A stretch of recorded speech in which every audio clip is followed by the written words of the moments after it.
E seguindo a nossa leitura, hoje nós vamos ler Gênesis capítulo 41. Vamos orar?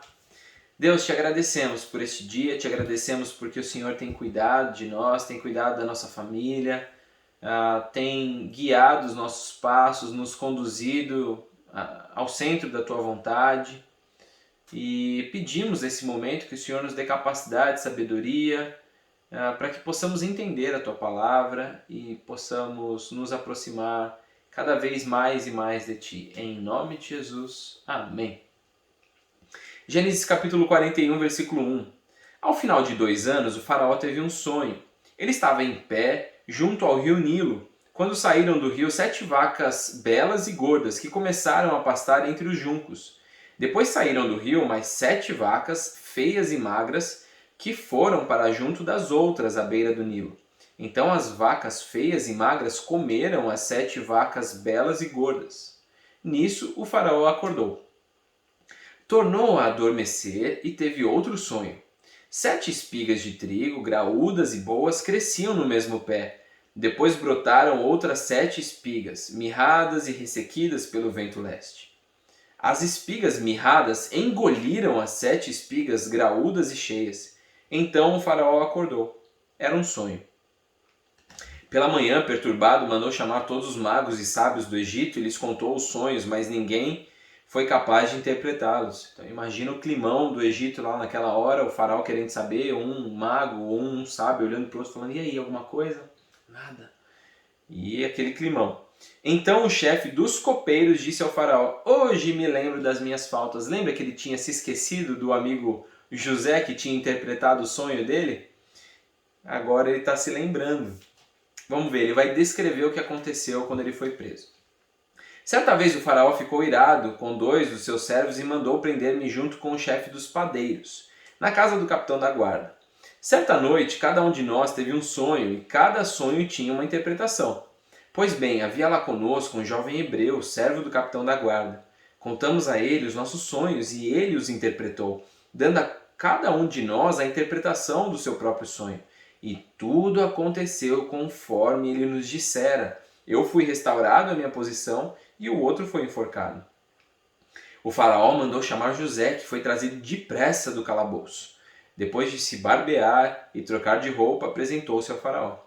O faraó disse a José, tive um sonho que ninguém consegue interpretar, mas ouvi falar que você, ao ouvir um sonho, é capaz de interpretá-lo. Respondeu-lhe José, isso não depende de mim, mas Deus dará ao faraó uma resposta favorável. Então o faraó contou o sonho a José. Eu sonhei que estava em pé à beira do Nilo, quando saíram do rio 7 vacas, belas e gordas, que começaram a pastar entre os juncos. Depois saíram outras 7, raquíticas, muito feias e magras. Nunca vi vacas tão feias em toda a terra do Egito. As vacas magras e feias comeram as 7 vacas gordas que tinham aparecido primeiro. Mesmo depois de havê-las comido, não parecia que o tivessem feito, pois continuavam tão magras como antes. Então acordei. Depois tive outro sonho. Vi 7 espigas de cereal cheias e boas que cresciam no mesmo pé. Depois delas brotaram outras 7, murchas e mirradas, ressequidas pelo vento leste. As espigas magras engoliram as 7 espigas boas. Contei isso aos magos, mas ninguém foi capaz de explicá-lo. O faraó teve um único sonho, disse José. Deus revelou ao faraó o que ele está para fazer. As 7 vacas boas são 7 anos e as 7 espigas boas são também 7 anos. Trata-se de um único sonho. As 7 vacas magras e feias que surgiram depois das outras e as 7 espigas mirradas, queimadas pelo vento leste, são 7 anos. Serão 7 anos de fome. É exatamente como eu disse ao faraó. Deus mostrou ao faraó aquilo que ele vai fazer. 7 anos de muita fartura estão para vir sobre toda a terra do Egito, mas depois virão 7 anos de fome. Então todo o tempo de fartura será esquecido, pois a fome arruinará a terra. A fome que virá depois será tão rigorosa que o tempo de fartura não será mais lembrado na terra. O sonho veio ao faraó 2 vezes porque a questão já foi decidida por Deus, que se apressa em realizá-la. procure agora o faraó, um homem eu fico imaginando José falando isso, né? Procure agora o faraó, um homem criterioso e sábio, e ponha no comando da terra do Egito. O faraó também deve estabelecer supervisores para recolher 1/5 da colheita do Egito durante os 7 anos de fartura. Eles deverão recolher o que puderem nos anos bons que virão e fazer estoques de trigo que, sob o controle do faraó, serão armazenados nas cidades. Esse estoque servirá de reserva para os 7 anos de fome que virão sobre o Egito, para que a terra não seja arrasada pela fome. O plano pareceu bom ao faraó e a todos os seus conselheiros. Por isso o faraó lhes perguntou: será que vamos achar alguém como este homem, em quem está o Espírito Divino? Disse, pois, o faraó a José: uma vez que Deus lhe revelou todas essas coisas, não há ninguém tão criterioso e sábio como você. Olha só como é legal ter Deus como seu aliado, aquele que te capacita e te dá poder nas situações e viabiliza os sonhos dele através da sua vida. Olha só como é bom. Você terá o comando do meu palácio e todo o meu povo se sujeitará às suas ordens. Somente em relação ao trono serei maior que você. E o faraó prosseguiu: entrego a você agora o comando de toda a terra do Egito. Em seguida, o faraó tirou do dedo seu anel-selo e colocou no dedo de José. Mandou-o vestir linho fino e colocou uma corrente de ouro em seu pescoço. Também o fez subir em sua segunda carruagem real, e à frente os arautos iam gritando: abram caminho. Assim José foi posto no comando de toda a terra do Egito. Disse ainda o faraó a José: eu sou o faraó, mas sem a sua palavra ninguém poderá levantar a mão nem o pé em todo o Egito. O faraó deu a José o nome de Zafenate Paneia. Ele deu por mulher Azenate, filha de Potífera, sacerdote de On. Depois José foi inspecionar toda a terra do Egito. José tinha 30 anos de idade quando começou a servir ao faraó, rei do Egito. Ele se ausentou da presença do faraó e foi percorrer todo o Egito. Durante os 7 anos de fartura, a terra teve grande produção. José recolheu todo o excedente dos 7 anos de fartura no Egito e o armazenou nas cidades. Em cada cidade ele armazenava o trigo colhido nas lavouras das redondezas. Assim José estocou muito trigo, como a areia do mar. Tal era a quantidade que ele parou de anotar, porque ia além de toda medida. Então imagina que a última medida deles era, sei lá, o quilo ou a tonelada. E aí eles colheram tanto que não tinha nem número para contar naquela época e nem unidade para mensurar tudo aquilo que eles recolheram. Era muita coisa. Antes dos anos de fome, Azenate, filha de Potífera, sacerdote de On, deu a José 2 filhos. Ao primeiro, José deu o nome de Manassés, dizendo: Deus me fez esquecer todo o meu sofrimento e toda a casa de meu pai. Ao segundo filho, chamou Efraim, dizendo: Deus me fez prosperar na terra onde tenho sofrido. Assim chegaram ao fim os 7 anos de fartura no Egito, e começaram os 7 anos de fome, como José tinha predito. Houve fome em todas as terras, mas em todo o Egito havia alimento. Quando todo o Egito começou a sofrer com a fome, o povo clamou ao faraó por comida, e este respondeu a todos os egípcios: dirijam-se a José e façam o que ele disser. Quando a fome já havia espalhado por toda a terra, José mandou abrir os locais de armazenamento e começou a vender trigo aos egípcios, pois a fome se agravava em todo o Egito. E de toda a terra vinha gente ao Egito para comprar trigo de José, porquanto a fome se agravava em toda a parte. Guarde essa informação porque vai ser muito importante para os capítulos que vão vir.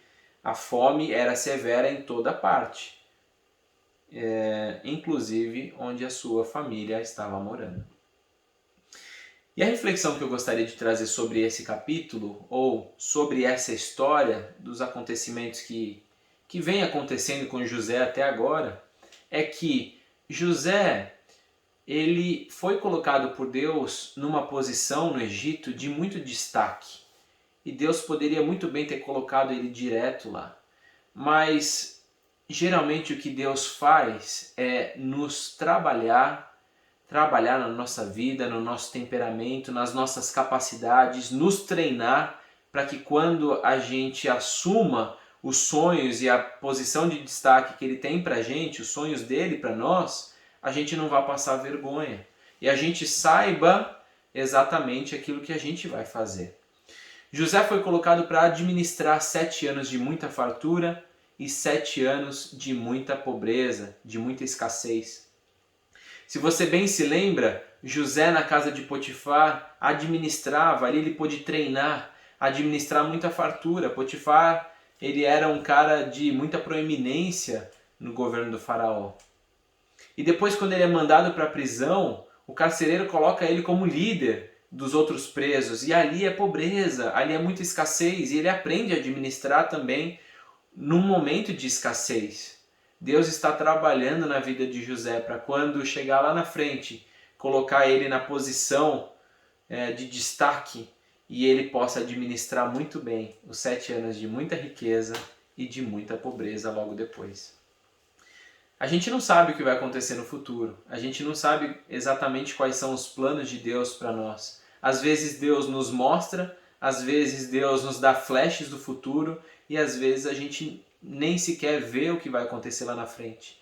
O que a gente tem que fazer é confiar em Deus, confiar que Ele está trabalhando na nossa vida. E ainda que as situações que a gente esteja vivendo não sejam lá muito agradáveis, a gente tem que confiar que Ele está trabalhando em nós, para que a gente possa viver os sonhos dele no futuro. Se hoje você está vivendo uma situação difícil, continua confiando em Deus. Seja assim como José, deposite toda a sua confiança em Deus, livre a si mesmo de pecar contra qualquer pessoa e contra o Senhor. Honre ao Senhor em qualquer momento da sua vida, em qualquer lugar que você esteja. E Deus, Ele vai honrar a sua vida. Ele vai cuidar de tudo aquilo que você chama de seu e Ele está no controle e no comando de todas as coisas. Ele sabe de todas as coisas. Que Deus nos ajude a enxergar todas as situações da nossa vida como uma direção dele e a confiar nele, vendo que toda e qualquer situação Ele está utilizando para trabalhar na nossa vida, no nosso temperamento e nas nossas capacidades. Vamos orar? Deus, te agradecemos por essa palavra. Que linda essa história do teu servo José, alguém que era imaturo no começo e que foi adquirindo maturidade e que se mostrou íntegro em todas as situações da sua vida. Se tinha alguém que tinha todos os motivos para chutar o balde, era José. E ele não fez isso. Ele te honrou na casa de Potifar, ele te honrou na prisão e o Senhor o honrou diante de todo o Egito, diante de Faraó. Deus, que assim nós possamos entender na nossa vida, às vezes passamos por situações que não são tão agradáveis, nos ajuda a continuar confiando no Senhor, sabendo que o Senhor está no comando e no controle de todas as coisas, de todas as situações. Nos ajuda a passar pelos testes, pelas provas e pelos treinamentos com louvor. Em nome de Jesus. Amém. Deus te abençoe e até amanhã, Gênesis capítulo 42.